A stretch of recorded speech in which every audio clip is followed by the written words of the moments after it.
Here we go. 94.3 WYBC, the rhythm of the city.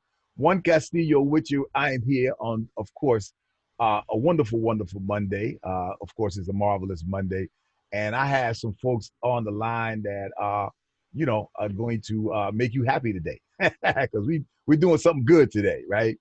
And of course, this is all about WYBC's attempt to really honor some of our heroes in our community. And I am so happy for the first one in August to be my friend, my queen mother, Barbara Fair. How you doing?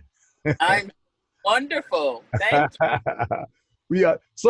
And we also have Kebra Smith. She's with Canna Health. And of course, they are helping us sponsor WYBC's Hero of the Month. And what a way to kick it off, man. That's what I'm talking about. And got to start off strong. That's what I'm saying.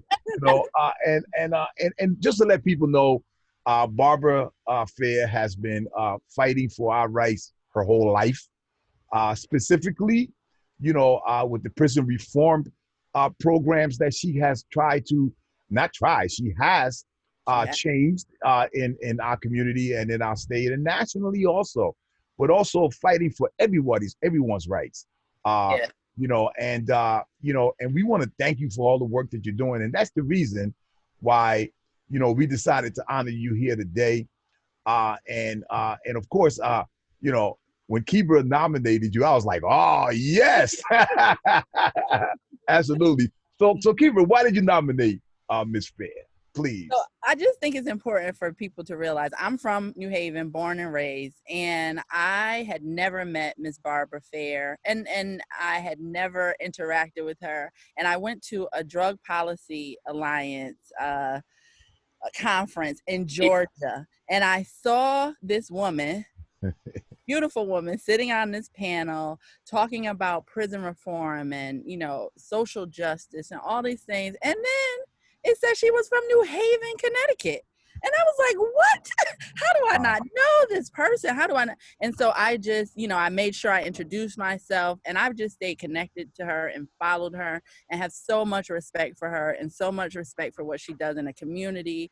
And, I believe that a lot of times people who do the work hardly ever get recognized and hardly ever get honored. Right. And so, I wanted to make sure that one of the first people that we honored with the Canna Health and YBC partnership and sponsorship was Miss Barbara Fair, for all that she's done and all that she's doing and all that she's gonna do.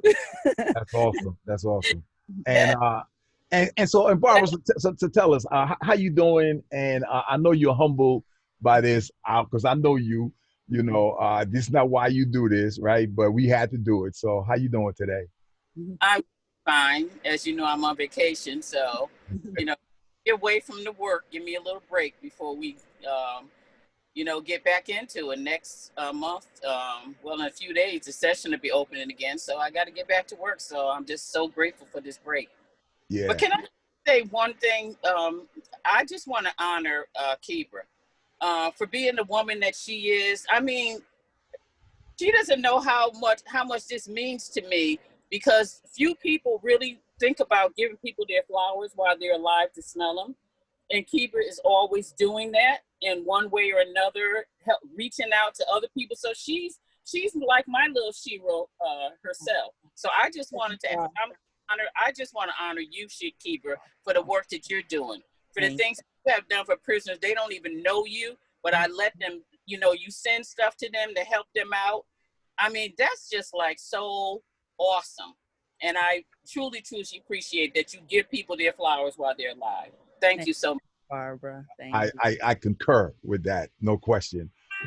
And I also want to let people know, if you didn't know, but I'm going to let you know that we just had a bill passed, and that was the police accountability bill. Mm-hmm. And without Miss Fair, and a lot of other people, but a lot because of Miss Fair. Yes. That's the reason why that bill was passed. Now, it's not the greatest bill in the world, but it's we're going in the right direction. Yes. And I know that, because look, On the day that this bill was passed, there were numerous police officers in the unions up in Hartford, right? And Yes. we asked the community to come out, right? Now we didn't get the kind of response that we wanted. However, Ms. Barbara Fair was there, right? And that is the kind of commitment that why we honor you, because when nobody else wants to stand up, when it gets real tough, you know, you're always there. And I wanna thank you for that, you know, and I know you're not finished. And they know you're not finished. Yeah. Not finished. And I want to say for that bill, at the same time, that Gary and Robin, being the leaders in the House and the Senate, opened that door.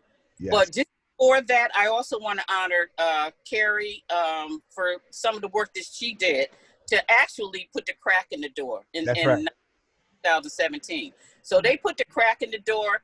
But, you know, when I'm looking at all this death that's going on around our country and the police are just not being held accountable, I said, you know, we've knocked on the door enough times. Now it's time to kick the door in.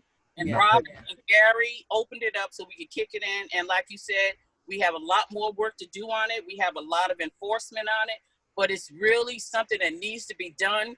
And to honor the people in the profession who really are good police officers and want to do the right thing. We want to make sure they can keep that honor, because the way things are going now, their profession is dishonored.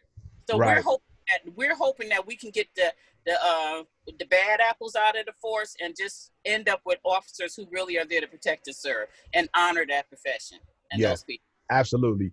And before we go, I just want to let everyone know that Canna Health is a Black-owned business, small business, and you know we are honoring those right about now at YBC, and Kibra has been able to grow this business as a young Black woman that you know that won't let nothing stop her. Right now, how many offices do you have now? We have 10 locations. 10 locations. Look at that. God is good. God is good. And let them know what Canna Health does, please. Come on. So Canna Health is we are several cannabis certifying centers. So we help people get their medical cannabis cards, and I felt that was important, not only to give people in our communities access to safe plant-based medicine that won't kill you and that we know where it's sourced from, but also it keeps people safe from prosecution. It keeps people safe from rearrest or you know obtaining more charges if they are on probation or parole. But again, it's safe plant-based medicine, and that's something that we don't look at. I wanted to change the way our community viewed cannabis from many levels, and it also sparks a conversation about opportunities to engage in this industry. So, you know, we definitely try to hit at different levels, but we really provide quality, patient-centered and culturally sensitive care to our patients that come through Canna Health. And we have 6 locations here in Connecticut, and we're now in 4 additional states. And so how can folks get in contact with you? Our website is www.visitcannahealth.com, and you can come stop by any of our local offices. You can find us on social media. Canna Health is the name, CANNAHEALTH, and we'd love to hear from you. And just so that, and because this is something big that Barbara has also championed, this post-traumatic disorder, right? Yeah. Black people go through this. I mean, and Barbara herself has gone through this, through some of the stress that she's going through being a community organizer. But as Black people, Black men, Black women, this is what happens to us. And Barbara has talked about how how doctors now want to give you drugs. Well, Barbara, speak to that, because you know you were so eloquent in talking about that. The thing that I really like about what Kibra is doing is she's providing something to help people with their wellness without so many side effects. And that's why I have a problem with the drugs that the doctors give out, because there's so many side effects that can cause more harm than what you were originally going through. So that's why I really, really appreciate Kibra came up with this way of people having wellness. And we need it in our community. PTSD is so real in our community. Rarely anyone even gets treated or diagnosed for it, but we go through so trauma over and over and over again, and we need some kind of relief from that. Absolutely. So I really appreciate what Keeper's doing. And that's one of the things we do at Canna Health. We do, like, a lot of people think they're coming in and thinking that maybe they're like gaming the system, like, how do I get a card? And I say, well, you only have to tell the truth. And we assess them for post-traumatic stress disorder. And we have people who are checking off every box. Like, they've experienced multiple traumas, never even verbalized or were able to put it into words what they had experienced, and realize that they are trauma victims. That's why they're unable to maintain relationships. That's why they're unable to keep jobs. That's why maybe they're hyper vigilant, and people think they may be paranoid, but no, they're trauma victims, and those are the side effects. And so we are able to teach people about urban trauma and post-traumatic stress disorder. We're able to refer people, because cannabis, yes, it can help manage the symptoms of urban trauma and PTSD, but what you need to heal is ongoing counseling. So we're able to refer people for those services and really begin to heal our communities. Yes, because that's what I find a lot of times in our community. We're always in survival mode. Yeah. We never get to the healing part, and that's what's very, very much needed. Well, first of all, and when I talk about prison, that's another reason why prison reform is so important to me, because prison alone is traumatic. People never think about that. Putting a person in a cage is traumatic, and then we go through break you in 30 days. Oh, yeah, we do it many times over, and we never ever think about when we come home why we can't reconnect again. We've lost our humanity. We got to get that back, and that comes from healing. Well, as I honor both these wonderful Black women, I also just want to mention to Barbara that we are so happy that you're on vacation. Yeah. We are so happy that you took some time off. Because I know, because we need you, and I know, and please be safe. And I know you're getting back to work when you get back, and the door is always open here to talk about anything that you're doing. Hubert, thank you so much for the work that you're doing. Thank you. Again, our hero of the month, Barbara Fair. Yes. All right, so Juan Castillo, it is the workforce, 94.3 WYBC. Take care.